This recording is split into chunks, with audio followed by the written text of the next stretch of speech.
On the morning of my wedding, my daughter stepped out of her car in a white dress. Not cream, not ivory. White. She stood in the parking lot like she was the one about to walk down the aisle and smiled at me the way people smile when they think they already know the ending. I was 55, a grandfather, and I thought the hardest thing I'd ever survived was burying my first wife. I was wrong. 5 minutes after Emily arrived, my phone buzzed from an unknown number. "You don't know who you're marrying. Ask her about the accident. Ask her about Emily. Emily is my daughter. Claire, my bride, was upstairs in a room full of mirrors while a stylist pinned pearls into her hair." I reread the message until the words blurred, then looked back through the window. Emily was watching me like she knew exactly what that text would do. Tony, my best man, appeared at my shoulder. "Sam," he murmured, "you look like you've seen a ghost." I couldn't answer. My eyes kept snagging on Emily's dress, on how she'd chosen today to dress like the bride. She started for the entrance. My instincts snapped into place. Emily wasn't here to celebrate. She was here to detonate.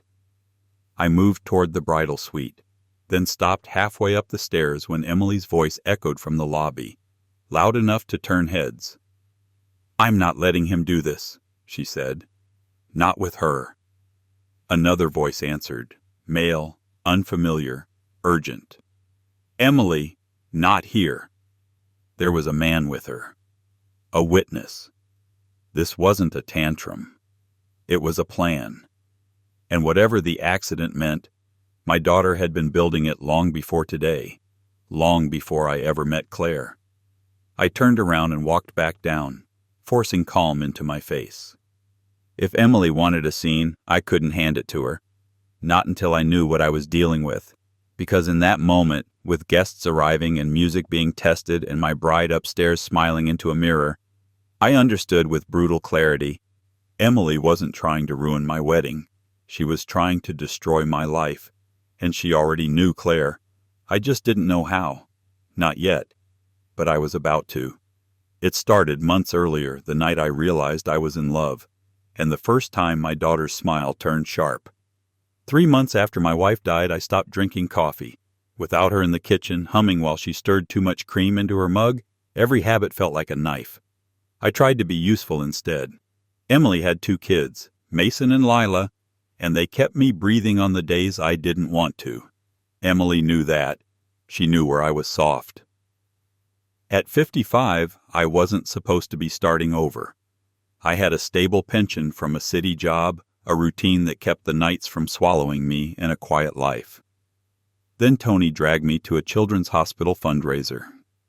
"You need sunlight," he said. I told him I needed quiet.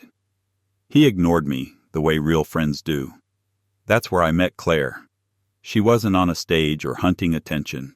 She was behind a folding table handing out raffle tickets, calm and unshowy, hair pinned back, navy cardigan, name tag. Claire Hartman, volunteer coordinator. When she looked up, her eyes held mine without flinching. "Raffle ticket?" "I'm only here because I got dragged," I admitted. She smiled like she understood. That's how most good things start. We talked for 5 minutes about nothing. Weather, kids running through the room, the hospital. She didn't ask about my job or my money. She asked, "Do you have grandkids?"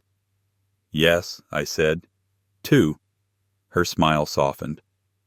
"Then you understand why this place matters." A week later, I ran into her in the grocery store. She recognized me instantly. "You got dragged again?" I laughed. A real laugh. It startled me. We talked, and she asked if I wanted coffee. I said yes and drank tea like a man trying not to look desperate. Claire didn't treat me like a project. She treated me like a man. We met again. Then again. She came to Mason's school play when Emily claimed she couldn't find a sitter. Claire sat beside me and clapped until her hands were red. Mason waved from the stage, then saw her and smiled wider, like she belonged. That was when I knew.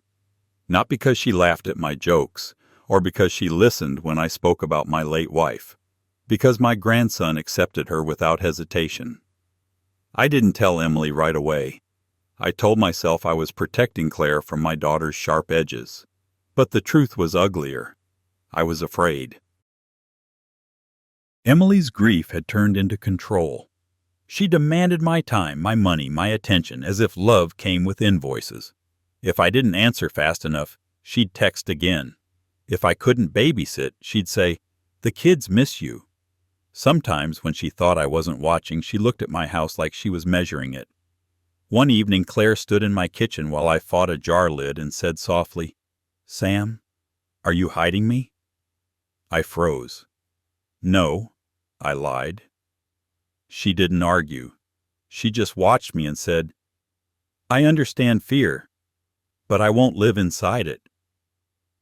After she left, I stared at the chair where my wife used to sit and realized I wasn't only grieving. I was lonely, and I was choosing loneliness because it felt safer than hope. The next day I called Emily. "I'm seeing someone." Silence. Then a laugh that sounded wrong. "At your age?" "I'm 55, I said, "not 90. "What's her name?" "Claire." "Claire who?" "Hartman." Emily sucked in breath like she'd been punched. Then her voice went flat. "Absolutely not." "She's using you," she snapped. "Older men with money and a sob story. You're vulnerable." Vulnerable, as if love were an illness. "You haven't met her," I said. "I know women like that," she hissed. "And if you bring her around my kids, I swear—" "What?" I demanded. She hung up. The first crack. The first time I saw it wasn't concern, it was control. 2 weeks later, Emily met Claire anyway at my house. I planned it like a peace treaty. Sunday afternoon, kids present, no alcohol. Emily arrived late with Mason and Lila bouncing beside her. Claire was in the kitchen finishing a casserole because she refused to show up empty-handed. When Emily walked in and saw Claire, apron on, hands wet from washing up, she stopped dead. Her face went pale. Then she recovered too fast, slapped on a tight smile, and said, "Hi." Claire looked up and something flickered. Surprise. Then recognition. Subtle, quick. But I saw it. "Hello, Emily. I'm Claire," Claire said politely. Emily's fingers tightened on Mason's shoulder hard enough that he flinched. Then Emily laughed, cold, satisfied. "Well," she said slowly, eyes locked on Claire. "This is interesting." Claire's gaze dipped for a second, reflexive, toward the thin silver bracelet she always wore. She lowered her hand as if protecting something. History hung between them like wire. I tried to force normal, talk about school, sports, the weather. Emily played at kindness, but she never looked away from Claire for long. When Claire went to the bathroom, Emily leaned close and whispered, "Where did you find her?" "At the fundraiser." Emily narrowed her eyes. "Of course you did." "What does that mean?" "Nothing," she said sweetly. "I'm just surprised you'd fall for something so obvious." After she left, Claire stood braced against my counter, breathing slowly. "You okay?" I asked. "Yes," she said, smiling too carefully. "Your daughter, she's protective." That wasn't what I'd seen, but I wanted peace more than truth. 2 nights later, my caterer called. "Mr. Dalton, we received your cancellation." "My what?" She forwarded the email. It was from my address, in my tone, with details only I and she should have known. I hadn't sent it. I changed passwords, turned on 2-factor, and called every vendor. More had gotten changes and cancellations. All from me. Someone was impersonating me. Someone close enough to know my habits. Only a few people had been near my laptop. Tony, Mason, and Emily, who'd borrowed it to print school forms when her printer broke. I didn't tell Claire. I told myself I needed proof. But I was ashamed. Ashamed my own child could hate my happiness enough to attack it.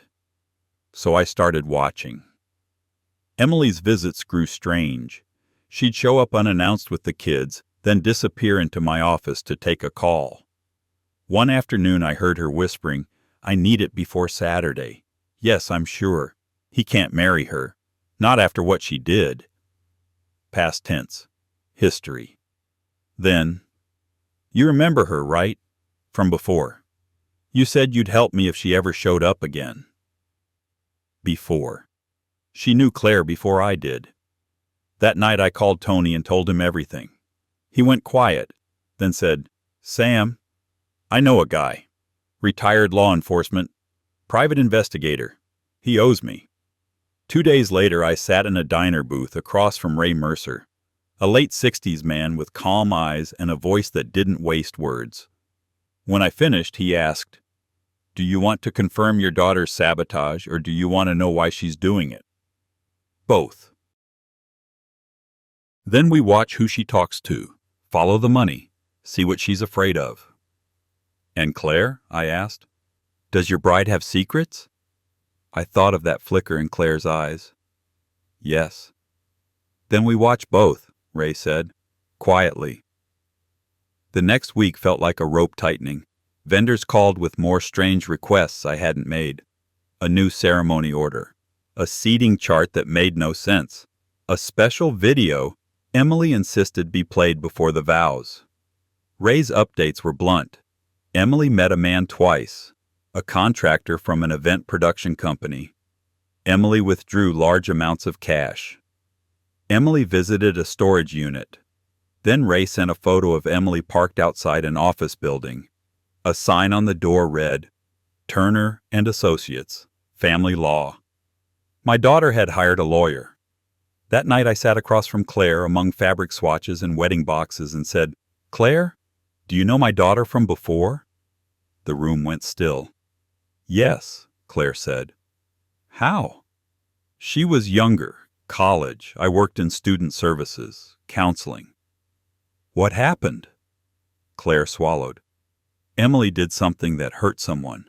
Something serious." "Hurt who?"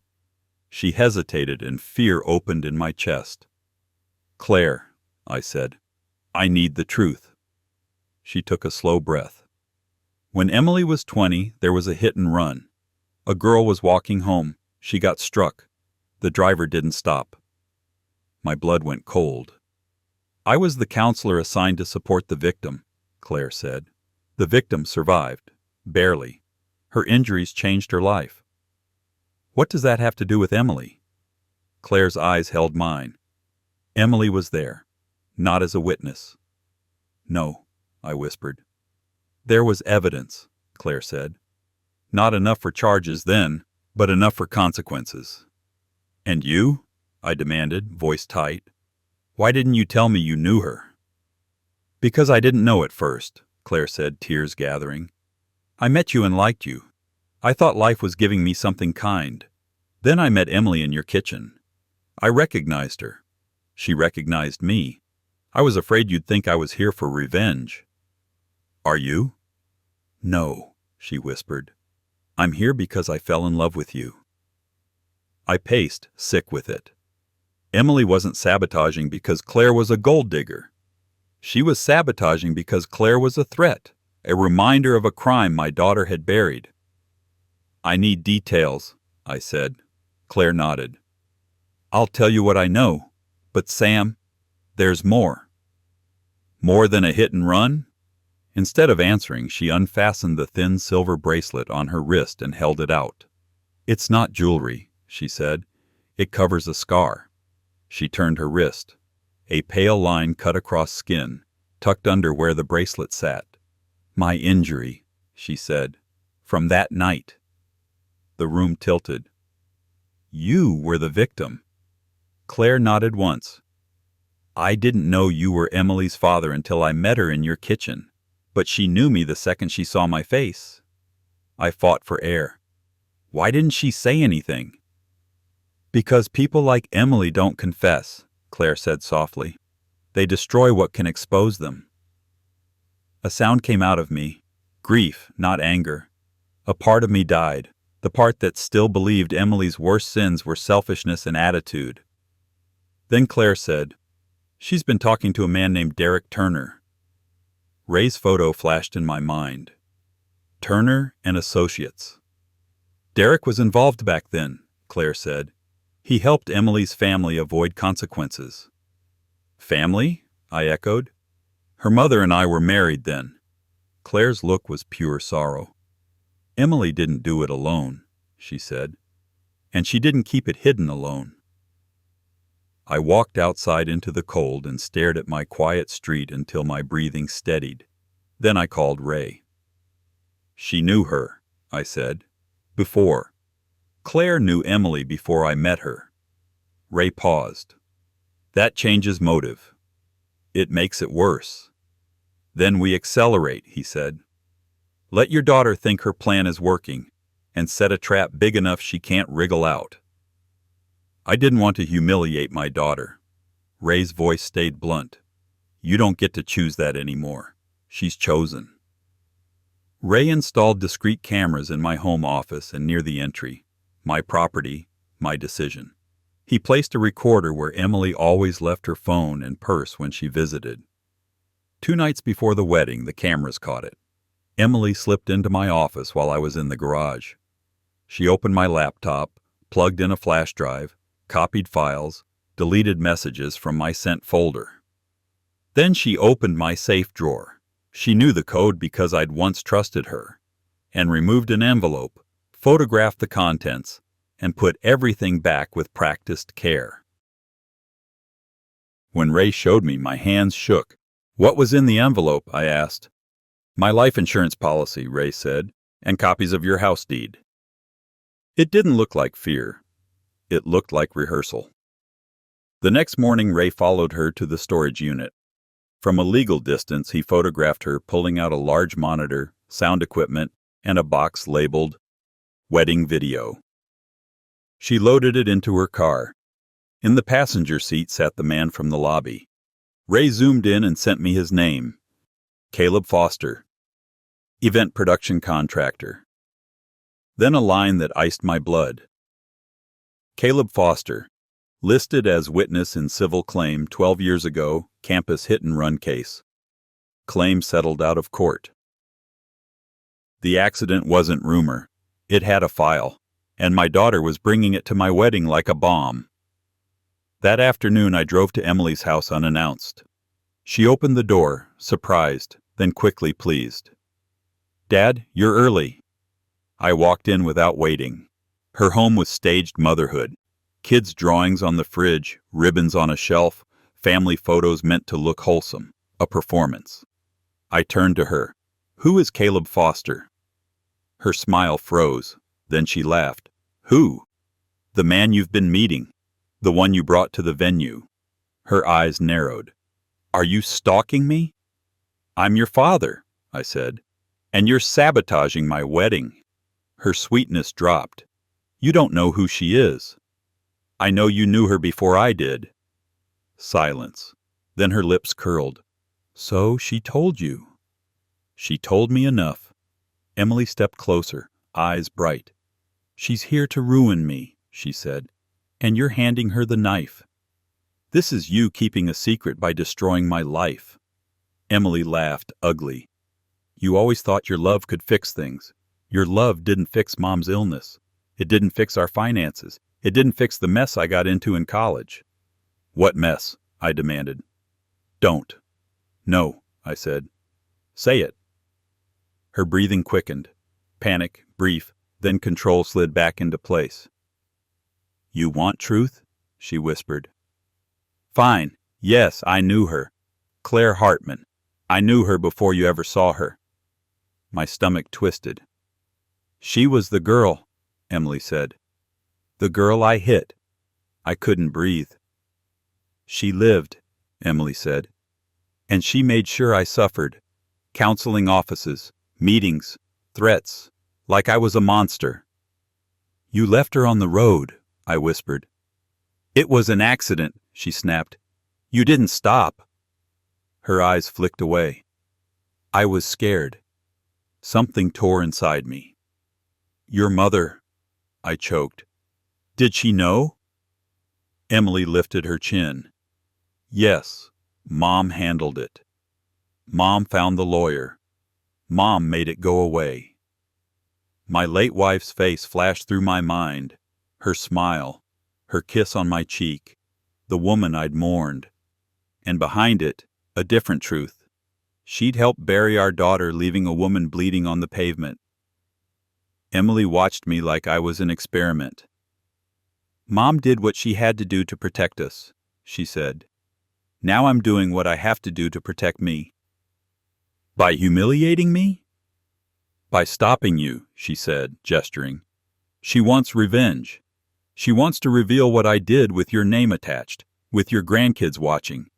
She wants to take my children. Is that what she wants? I asked, voice raw. Emily smiled, cruel. Ask her. I turned for the door. Behind me, Emily called, smooth again. If you marry her, I'll make sure you lose everything. Everyone will know you chose her over your family. I looked back once. You chose this, I said. Not me. Then I left. That night I went to Claire's apartment. She took one look at my face and stepped aside. Sam, what happened? I sat like stone.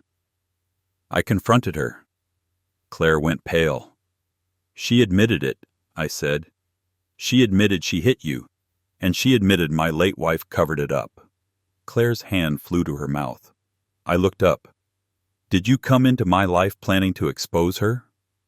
No, she said, voice shaking. Did you consider it once you realized who I was? She hesitated, human, honest. Yes, for one night, after meeting Emily, I sat in my car and shook and thought about calling reporters, lawyers, everyone. Then I thought about you, about Mason waving at you, about Lila climbing into your lap. And I realized if I did it that way, it would destroy you too. So what did you do? I asked. I decided to tell you the truth and let you choose, she said. That's love, choice, not manipulation. I exhaled, something settling inside me. All right, I said. Then we finish this together. What's your plan? She asked. We stop her publicly, I said, because privately she'll do this forever. The wedding day arrived with crisp winter light and a sky so clear it looked fake. The venue was a restored estate, stone, glass, old trees that had watched other couples promise forever. Claire looked beautiful, not flashy, steady, like someone who survived and still chose softness. Ray arrived early, blending in like staff. Tony stayed near me like a guard dog. Claire's maid of honor, Nina, hovered close to her. And Emily arrived in white. Heads turned. Whispers started. Emily didn't care. She walked like she owned the place. Caleb followed with a black case. Ray met my eyes across the lobby and gave a small nod. Everything was in motion. Before Emily could start her performance, I stepped into her path. Emily, she smiled bright and poisonous. Dad, you look happy. Not because of you. Her smile tightened. We'll see. Caleb doesn't belong here. He does today, she said. You're going to do this in front of your children? Better they learn early you can't trust strangers, she murmured, then brushed past me, her white dress grazing my sleeve like an insult. The ceremony began. Guests rose, music swelled. Claire appeared at the back of the aisle and the room softened. Even strangers could feel what it meant for two adults to choose happiness after loss. Claire walked toward me, eyes locked on mine. Then Emily stood, right before the vows, exactly as expected. She stepped into the aisle and the room gasped. Stop, she said. You can't do this. She turned to the crowd like it was a courtroom. My father is being deceived. This woman is not who she claims to be. She's here because she wants revenge. She wants to ruin me, and she's using my father to do it. Murmurs spread. Phones lifted. She was the victim of a hit and run years ago, Emily announced. and she's been hunting the driver ever since." Claire flinched, tiny, involuntary, and Emily pounced on it. "There," Emily said. "Guilt." She snapped her fingers at Caleb. He opened the case and pulled out a remote. A big screen flickered to life. "I have proof," Emily said, triumphant. "I have the truth." She raised the remote. "This is what she's hiding." I stepped forward and smiled, because Emily had chosen a public stage, brought her evidence, and handed me permission to respond. "Play it," I said. Emily blinked. "What?"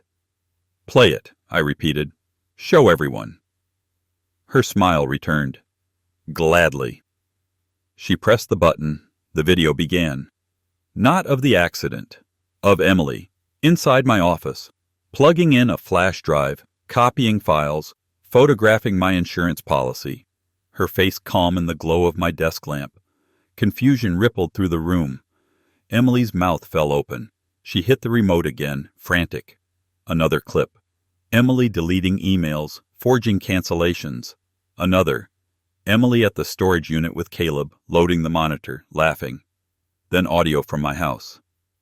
"I need it before Saturday. He can't marry her. Not after what she did. You remember her from before, right?" Emily went gray. She spun on Caleb. "What did you do?" He panicked. "I didn't." Ray stepped out from the side, calm, holding a device. "Sam," he said loudly, "your daughter's footage was never loaded. We replaced it when she tried to install her file." Emily shook her head violently. "No, no, you can't." I turned to the guests. "My daughter planned to sabotage this wedding," I said. "She forged emails, stole documents, and hired this man to stage a public attack." Emily screamed, "He's lying!" I didn't flinch. "And now," I said, "we tell the part she didn't want anyone to know." Claire's hand found mine, trembling. I squeezed. Tony stepped forward and handed me an envelope. Inside was a police report image. Grainy, but clear enough. A license plate caught near the accident site. Emily's license plate. I held it up. 12 years ago," I said, voice steady, "my daughter hit a woman with her car and left her on the road." Gasps cracked through the room. "She was never charged," I continued, "because someone helped her bury it." Then I looked at Claire. Emily recognized Claire because Claire was the woman she left bleeding. Emily sobbed. "It was an accident." Claire spoke, quiet but carrying. "It was an accident when your car hit me. It became a choice when you drove away." Emily screamed, "You ruined my life! Claire's eyes stayed steady. "No, I survived it." The doors opened. 2 uniformed officers walked in, guided by Ray, calm, professional, not theatrical. One approached Emily. "Emily Dalton, you're being detained for questioning regarding identity fraud, interference with communications, and conspiracy to commit fraud." Emily backed away, shaking. Dad, do something." A part of me wanted to run to her, to pull her close like she was still 7 and afraid of thunderstorms. But I saw Claire's scar. I saw the forged emails. I saw my daughter's calm face on that office footage. If I rescued Emily now, I'd be burying the truth again, just like my late wife did. I didn't move. Emily's voice broke. "Dad, please." "You threatened to destroy me," I said quietly. "You were willing to destroy Mason and Lila's world just to save yourself. This is the result." As the officers led her out, Emily's white dress dragged across the floor behind her like a costume stripped of meaning.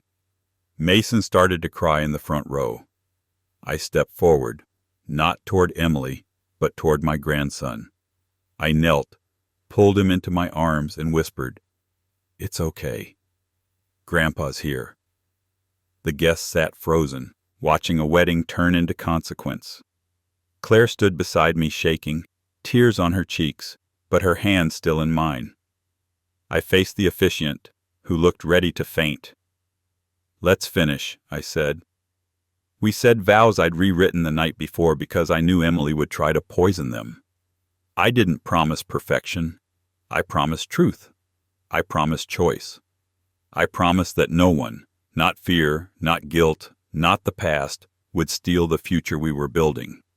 When I said I do, it wasn't only a marriage vow. It was a declaration that my life belonged to me again. After guests left quietly, awkward hugs, avoided eyes, hungry whispers, I didn't care. Emily's children stayed with me that night. Nina helped like a steady hand while Tony sat at my kitchen table like a guard, refusing to leave. Claire sat on the living room floor with Mason and Lila, building a block tower, gentle and patient, never forcing affection. Lila climbed into Claire's lap on her own. Mason leaned against her shoulder while he cried. The woman my daughter tried to destroy held my grandchildren like she'd been doing it for years. Later, when the kids slept, Claire and I sat in my dim kitchen. "I'm sorry," she whispered. "I'm sorry your wedding day became that." "I'm sorry my daughter did it," I said. "What happens now?" "Now," I said, "we protect the children." Emergency arrangements moved fast. Not because I pushed, but because the system reacts when a parent is arrested and evidence is public. Mason and Lila stayed with me. Claire moved her things into my house quietly. Not as a conqueror, not as a replacement mother, but as my partner. Emily called once from a holding cell. Her voice was small. "Dad," she whispered, "you chose her." I closed my eyes. "No," I said. "You forced me to choose truth." "She took everything," Emily sobbed. "No," I answered. "You tried to take everything, and you failed." Silence. Then, "Do you hate me?" The question hit like a fist. I thought of the girl she'd been, the daughter who'd run into my arms, the teenager who cried over scraped knees, the young mother who placed Mason in my hands and said, "Help me." Then I thought of the woman in the white dress, smiling like destruction was her right. "I don't hate you," I said, voice raw, "but I don't recognize you, and I won't lie for you anymore." She sobbed once. The call ended. A week later, after the kids slept, Claire and I stood in my backyard under the bare branches of an old oak. No guests, no cameras, no performance. She slipped her hand into mine. "Are you okay?" I looked up at the stars. At 55, I learned love isn't only the warm part. It's the part that survives fire. "I'm not okay," I admitted. "But I'm here, I'm honest, and I'm still standing." Claire squeezed my hand. "I didn't come into your life for revenge," she said quietly, "but I won't apologize for truth." "Neither will I said. "My daughter tried to ruin my wedding, turn my love into a weapon. Instead, she exposed herself. And in the wreckage, I found something I never expected. Not just a new bride, but a new spine, a new life, and a promise I won't break again. No more lies. Not for anyone." My grandpa's words really happened. I believe him. If you want more true tales like this, hit subscribe.